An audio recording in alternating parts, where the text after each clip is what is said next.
今天我要跟大家讲的题目是渴慕神。罗马书第3章23节，请。因为世人都犯了罪，亏缺了上帝的荣耀。有一次，我听有伟跟我讲，他说我们在跟人家传福音的时候，常常要他们承认自己是罪人，对方常常会不高兴。亲爱的弟兄姐妹，这节圣经说世人都犯了罪，亏缺了神的荣耀。亲爱的弟兄姐妹，这是一句鼓励人的话。请问，我们人类犯了罪，我们应该亏缺人的荣耀，但是这里怎么会说是亏缺神的荣耀？那到底神的荣耀是什么呢？那不容易讲得清楚。神的荣耀就是神生命的表现，所以这节圣经它隐含着一个伟大的真理：人是可以得到神的生命的，人是可以彰显神的生命的。因为在你被创造的时候，上帝就留下了一个空处。我最近买了手机，我才懂得这个手机里面要插一个 SIM 卡才可以用。亲爱的弟兄姐妹，你的里面有一个空处，要插一张从上帝来的卡，你就发挥不一样的功用。亲爱的弟兄姐妹，假如我们这个人只是为了世界上的荣耀、世界上的成就在追求的话，我们就是贬低了自己的价值。只有当你找到了神，你才认识了自己，你才找到你真正的价值。只有当你来到神的面前，你才被提醒，你不是照人的意思生的，你是照神生的；你不是照着人的 DNA 生的，你是照神的形象生的；你不是人的儿子，你是神的儿子。既然我们亏缺了神的荣耀，神的救恩怎么做呢？下一节，罗马书第3章24节，请大家一起读，请。如今却蒙神的恩典，因基督耶稣的救赎，就白白的称义。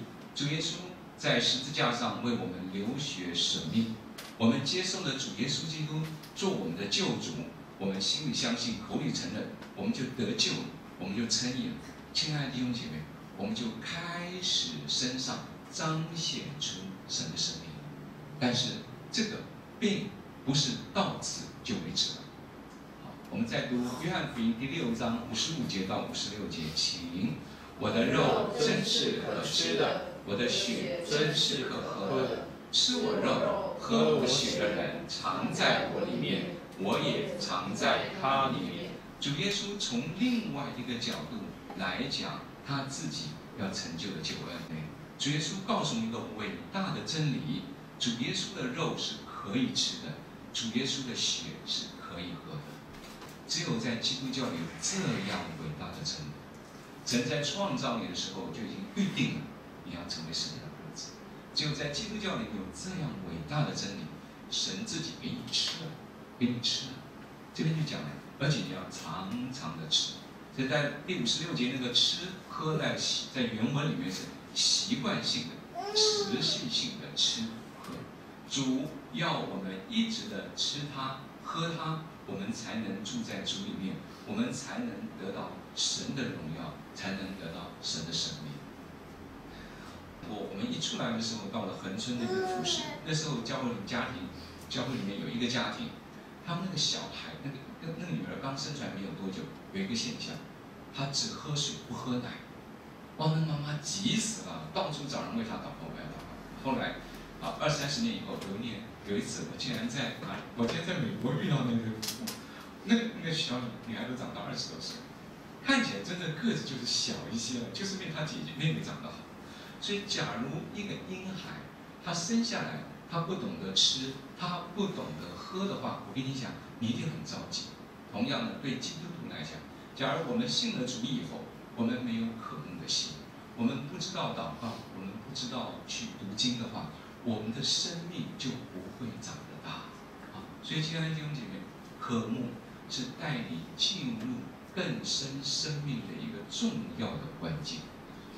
我自己是在高3大1的时候信主，我大2的时候受洗加入教会，我大3的时候参加学校的团契，学校团契的生活是很甜蜜的，我想跟你们一样，对吧？为什么？大家年龄相近啊，校园里面常常见面，而且男男女女的，又是在那种做梦的年龄啊，所以想起来是很甜蜜的事情。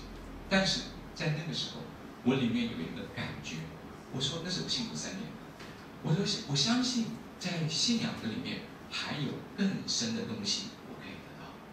我记得有一天我骑着脚踏车在校园经过，这个想法在我的脑海里，果然不久就发生了一连串的事情。我参加了一个福音队，乡村福音队，我大3暑假都参加了乡村福音队，我无意中被圣灵充满。等我回到台北以后啊，那时候我家住台北，我里面有个渴慕的心，我发现我原来的教会不能够满足，我到处找教会，到处找教会，结果呢都不得其门而入。后来有一个妈妈，她姓张，张妈妈，我属灵的妈妈，她介绍我去一个教会，这个教会很特别，他们唱完诗歌以后，哇，大声开口赞美。这个我很不习惯，因为以前我的教会从来不这样做的。那我性格又比较内向一点。敬拜赞美完以后，然后大家安安静静的坐在那边，像是在等什么似的。那个教会很有意思，他不解释。我说他们在干嘛？好吧，这个我安静嘛，我就干净，我就张开眼睛就坐在那边就对了。那我开始都很不习惯那个教会。但是呢，是因为是我属灵长辈的交代，我就乖乖的每次去参加聚会。聚会久了，我发现那个赞美那个部分不难，他们喊哈利路亚，你就跟着喊哈利路亚就好，很简单嘛，对不对？那个难是难在那个安静等候的时候。到了安静等候的时候，我就张开眼睛看他们在干什么。我看看我左边，哇，闭着眼睛在微笑；我看看我右边，闭着眼睛在微笑啊。我知道他们在安静的当中，他们真的得到了一些东西，那个是我不明白的。好，然后也在那段时间，我听到我的牧者龙教师，他是一位加拿大籍的一位女宣教师。龙教师常说，你们要花时间安静等候在主的面前。那段时间呢，我正好服兵役，我服兵役的时候在3城市，我当排长，我把他的话听到心里。我下定决心，我要学习来到主的面前。当兵的生活，白天要出操啊，要服勤务啊。等晚点名以后，那因为我是排长，那些士兵都睡觉，可以溜出来祷告。我找了一个地方，那是那个楼顶楼啊，很暗的地方，我开始祷告。其实白天已经够累了，很多时候我祷告我安静，闭上眼睛一安静就睡着了。但是我给我自己规定，我一定要安静祷告半个小时，我才能够回去睡觉。就算我在那个地方睡着了，我也要睡30分钟以后才回去。说实在的，我前面开始的那20天呢，我不知道我在做什么，没有收获。我继续的来到主面前。等到后面的10天开始不一样，我开始可以在安静的当中。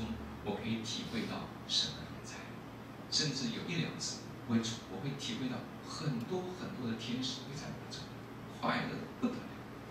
有一次，我安静下来，跪在里面，那天跪在那祷告的时候，突然间主耶稣出现在我前面，那个距离近到1个手的距离，我吓坏了，我眼睛不敢张开，因为我怕看到，我身体不敢动，我怕碰到。但是我里面充满了欢喜。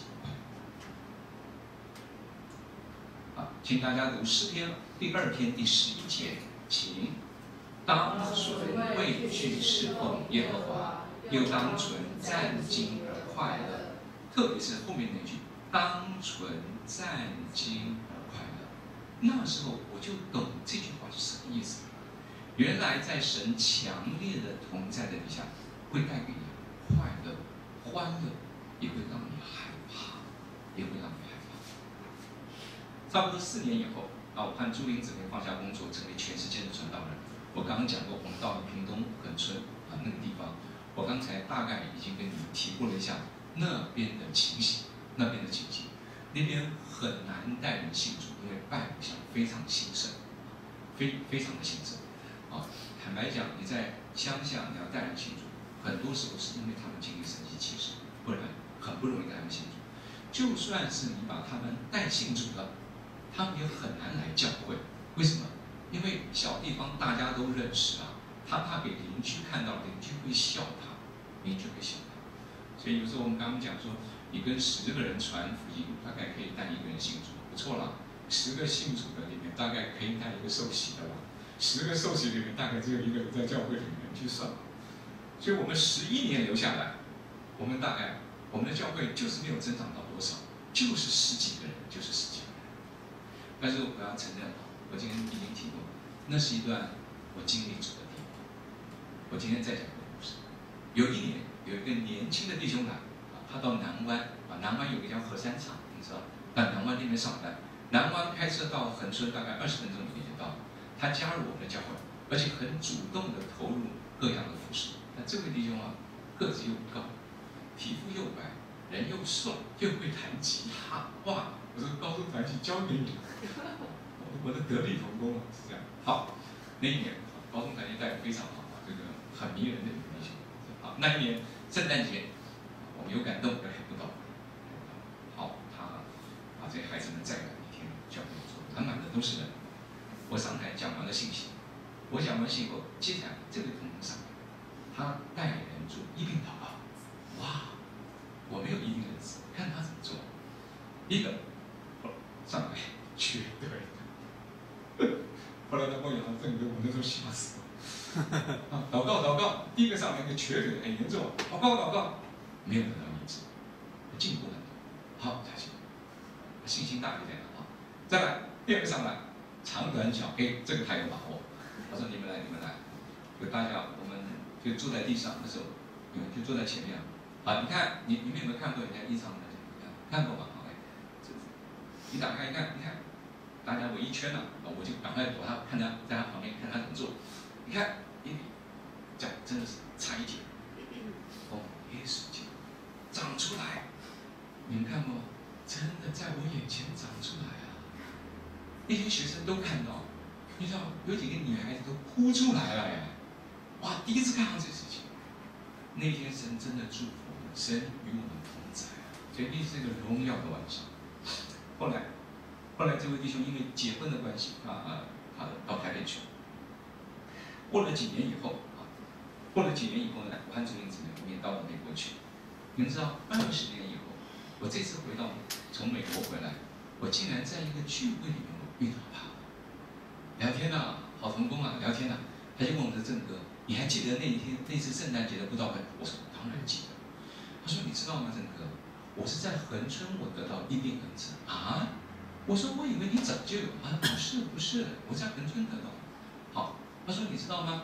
因为那个时候我听你讲你怎么样追求主，后来我自己跟我说，好，郑哥每天规定要半小时等候主。”我要让自己每天要1个小时等候主。所以他每天下班以后坚持到底啊，每天花1个小时等。然后他说有一天主向我显现，主圣灵浇灌我，从那一刻我得到一病恩赐。哇！我说你这个秘诀20年以后才告诉我，可能你听了我的话，你也跃跃欲试了。我恭喜你，我鼓励你。但是另外一方面，我要告诉你哈，假如你真的要做的话，你最好跟吴根跟王姐打声招呼，或者跟我们打声招呼。属灵的追求，最好你旁边有老师，他可以告诉你一些很特别，他可以做一些必要的帮助和指点啊。所以我发现，当我们读过书了，我们也经历过了，我们发现最重要的一件事情是来到主的面前。其实最重要的不是那个一病恩赐，我经历到主，我没有得到；他经历到主，他得到了。我还听到一个弟兄，他经历到主了，他开始会看异象。我听过一位非常有医病安危的经验，他曾经在大教会里做老师，他自己做见证。弟兄姐妹，他说我们为别人服侍，真的我看到神迹在我面前发生，他们得到医治，他们得到神，但是我里面是枯干的。所以你经历到主，和你得到主的恩赐，这是2件事情，这是2件事情。但是当你真的愿意经历主的时候，主就一定会把恩赐给你，一定会。所以今天后来，我想用这一段圣经，我跟大家提怎么样来到主面前。好。请我们大家把这个启示录第3章17节到21节我们把它先从头到尾读一次，请。你说我是富足，已经发了财，一样都不缺，却不知道你是那困苦、可怜、瞎眼、失身的。我劝你向我买我内的金子，叫你富足；又买白衣穿上，叫你赤身的羞耻不露出来；又买饮料擦你眼睛，使你能看见。凡我所疼爱的，我就责备管教他。所以你要发热心，也要悔改。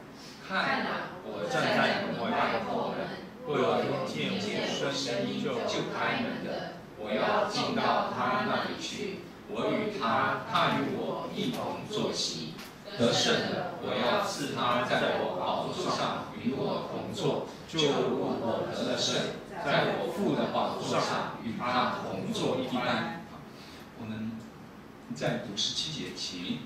你说你是富足，已经发了财，一样都不缺，却不知道你是那困苦、可怜、贫穷、瞎眼、赤身的。这一段圣经是主对老底嘉教会讲的话，我发现用这段讲科目很适合你等一下就知道。这边的你说，这个你就是讲老底嘉的教会。这个你说原文的意思是你一直在说，你一直说。老底嘉教会一直说什么？我是富足，我发了财，我一样都不缺，代表他很引以为傲，很引以为傲。所以弟兄姐妹，贫穷的人有福了，对不对？因为他们在主里会得到富足。所以当我们来到主面前，要把以前的成就、以前的经历，什么都要倒空放下来，单单的寻求主。对，他说他已经发了财，一样都不缺。老底嘉是当时候的一个商业中心，那边有著名的医学院，又是法院的所在，所以老底嘉这个教会一定很富有，他的会友的社会地位也都很高，所以在别人的眼中，这是一个成功的教会，这是一个很有光彩的教会，很成功的教会。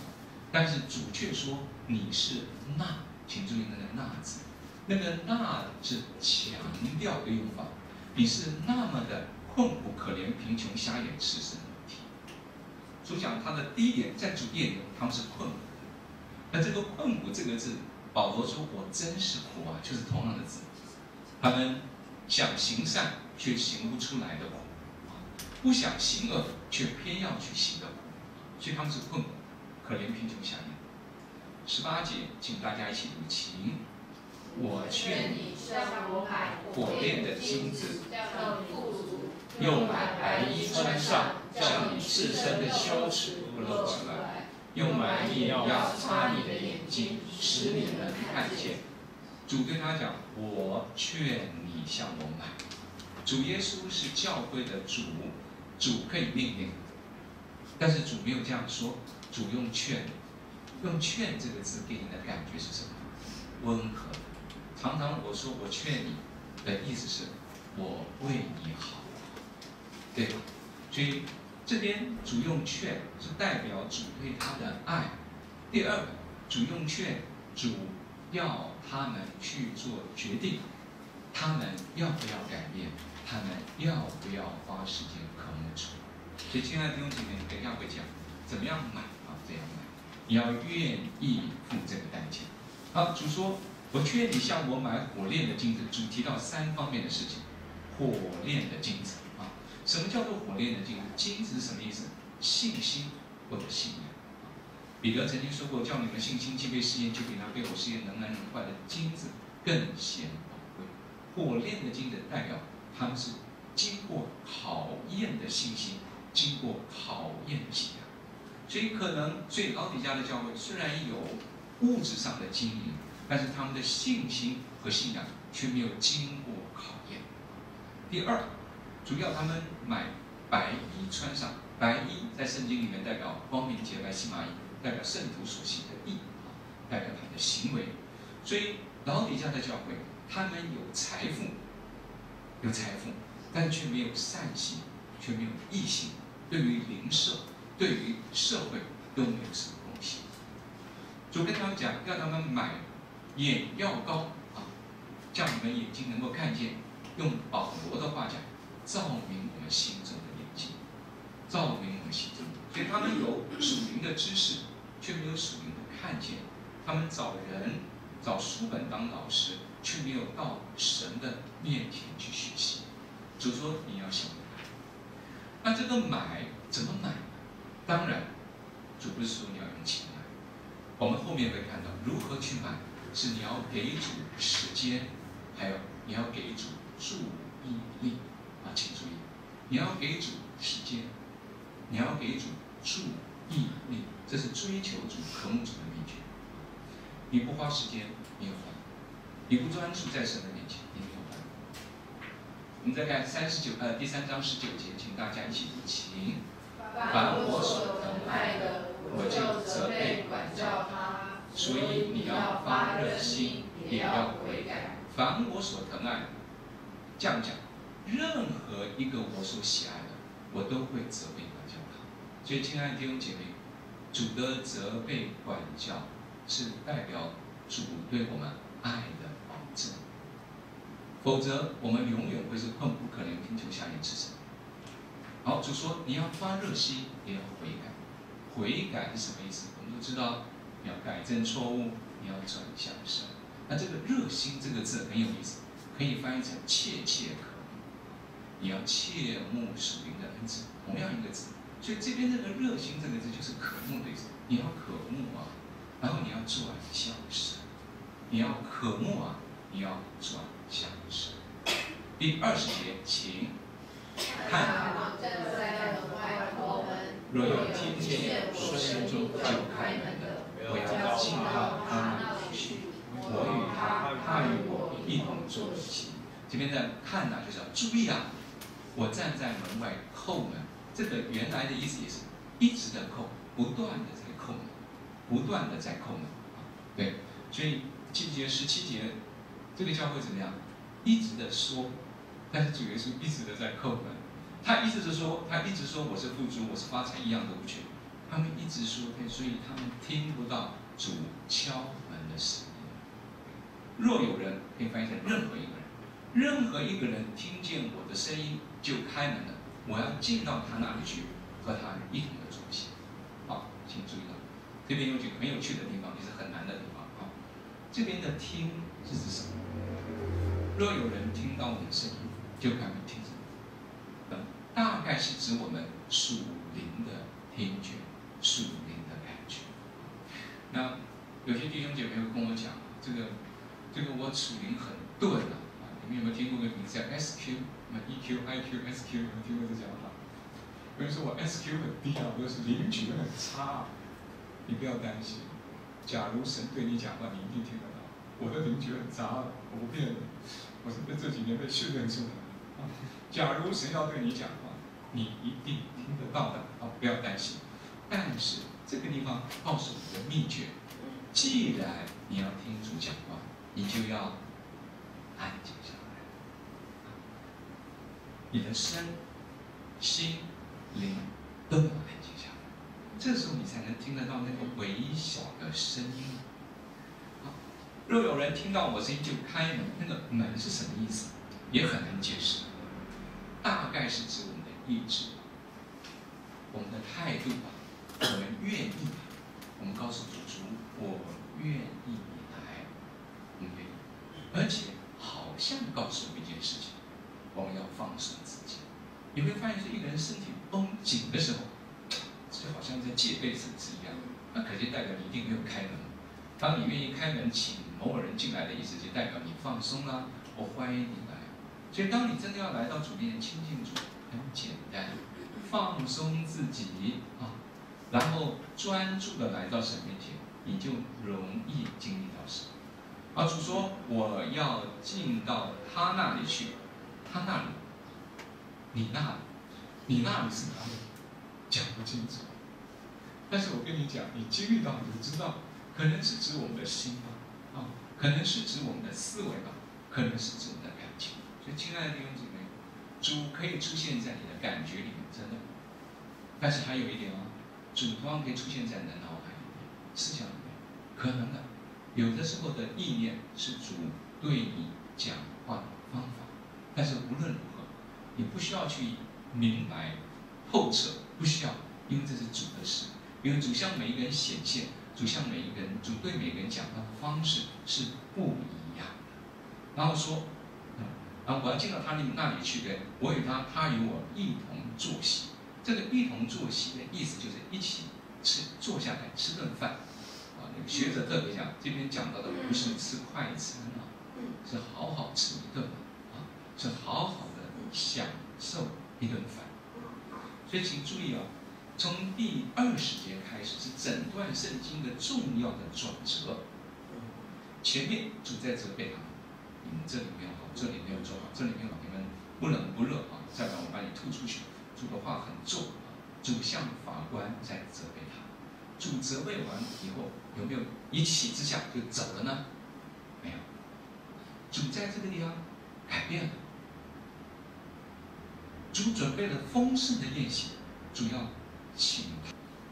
所以前面主向法官，主责备他们；后面主向一个仆人，他准备了宴席，在门外怎样一直叩门，要等我们请他进去。所以这边有个非常非常重要的观念：是你渴慕主，还是主渴慕你？告诉我，主渴慕你。阿门。来摸摸自己，像我这样，主跟我说，主渴慕我。阿门。你要记得，因为主渴慕你开门，所以主啊，我要打开心门接受。所以不是你渴慕神，是神渴慕你；不是你等候神，是耶和华必然等候要使人给你。所以很多时候我们在等候，其实前面都是在打一场混战。我们要从那个乱七八糟当中真正的拨云见日，我们那时候就会经历到主。我想到以前我以前唱了一首老歌，他讲得很好。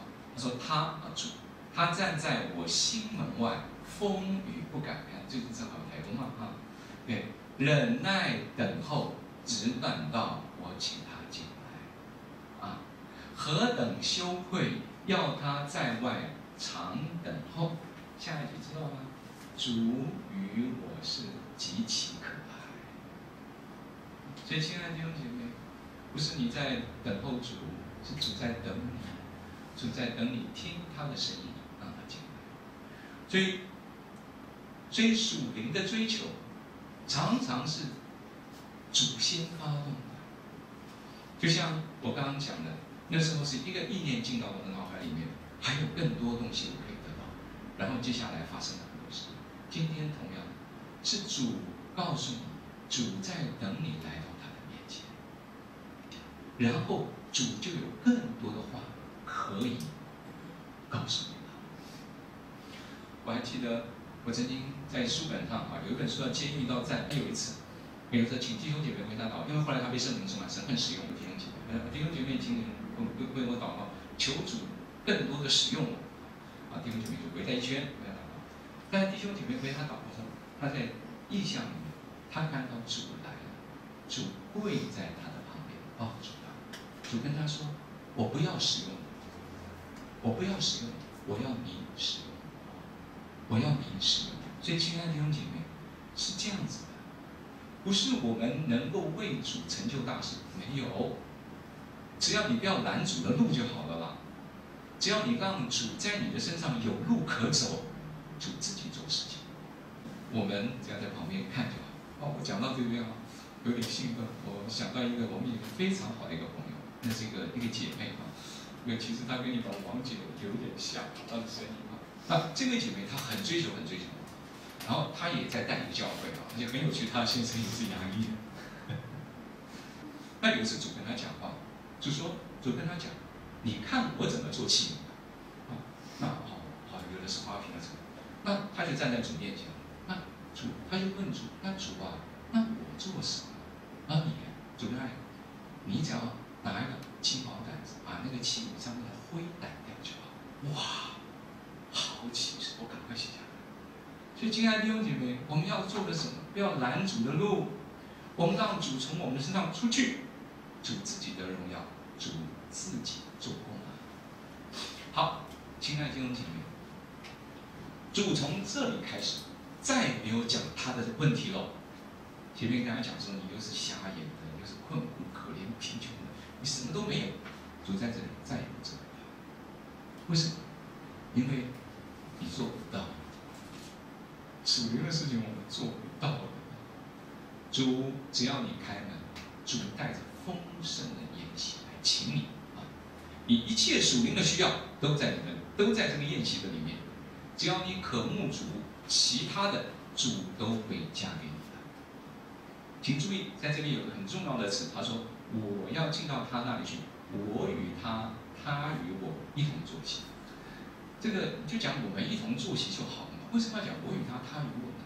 强调的讲法。这句话给你的感觉是什么？主愿意谦卑下来，和我们成为平辈。你和我，我和你一同坐席，不是我坐在一个高的椅子，你坐在一个矮的椅子，不是这样子。我们平辈，对不对？主愿意谦卑下来帮助我们。第二，这边强调只有两个人啊。主和你，你和我，不应该插入第三者。第三，这是一个讲心里话的事。亲爱的弟兄姐妹，我跟你讲，这都是属灵追求的秘诀。两个人没有第三者在一起吃饭，你想到什么？约会嘛。你追你太太不就这样子，对不对？好，所以这是非常非常亲密的一段时间啊。你的旁边可能有弟兄姐妹，但是亲爱的弟兄姐妹，那就是你和主的，那就是单独你和主在一起的时候。你在你的身边有弟兄有姐妹，亲爱的弟兄姐妹，但是主就会到你那里去，不是到你们那里去 ，no， 到你那里去，只会单单的找你的。OK， 所以告诉我们，我与他，他与我一同坐席。他告诉我们一个追求主的秘诀：第一个，我们要专心，我们要把注意力放在主的身上。绝大部分。我们人来到主面前，我们的心里面还是在跟人家讲话。这样子，你就是把第三者拿进来。那并不是说我们在主的面前不能够带祷，你当然可以在主的面前带祷，但是我跟你们讲啊，你向着主为他祷告，和你跟他讲话，差别是非常大的。为什么？当你愿意跟主讲话的话，你就会从主那里得着属灵的能量，很有趣。但是你心里面就跟人家讲话，我跟你讲，消耗能量。所以这个没有人知道，只有你自己知道。所以什么叫做专注？就是帮助我们把注意力要放在主的面前。假如闭上眼睛能够帮助你专注，你就闭眼睛。假如张开眼睛能帮助你专注，你张开眼睛。有时候你精神不好，宁可张开眼睛，但是不要看东看西就好。假如你听音乐能够帮助你专注，你就听音乐。假如听音乐会让你分心，你就安静等候主。那在我们的经验里面，一般来讲，你在唱过诗歌，你在唱诗读经以后，你再来安静等候，你比较容易进入状况。因为借着前面的唱诗和读经，它让你的心思意念被洁净，让你的注意力再次来到主的面前。好，对不起。好，请大家读21节，请得胜的要赐他在我宝座上与我同坐，就如我得胜在我父的宝座上与他同坐一般。学者说，与基督一同坐在宝座上，这是信徒所能得到最高的荣誉。哇，这个老底嘉教会弟兄姐妹真是有福啊！你知道吗？我们今生愿意花时间跟主在一起，我们愿意吃主、喝主、爱主，跟主讲话，主就把丰盛的生命给我们，而且将来我们也能够跟主一同坐席，也就是说，我们跟主一同做王掌权。所以，亲爱的弟兄姐妹，这是神给我们多大的祝福！请大家一起读马太福音第7章第7节，请你们祈求，就给你们；寻找，就寻见；叩门，就给他们开门。对，这边的在原文都讲，你们祈求是继续的祈求啊，你们寻找，你们继续的寻找，你们叩门，继续的叩门。就会给你们寻见，就会给你们开门，就会给你们。所以在安静等候的时候，你不要想到一次就进入状况，有这样的人，但是很多时候没有。是你要耐心的去等候。所以追求有一个原则，持续的去。主显现的时候，你没有办法预期。我听过一个最好笑的例子，有个弟兄也是听了录音带以后，他也是去等候。你知道后来神说向他显现，他在洗澡的时候泡澡。我猜那时候他大概最放松，出去再来。耶利米书第29章第13节，请你们寻求我，若专心寻求我，就必寻见。所以这边提醒我们什么？专心寻求我，就必寻见。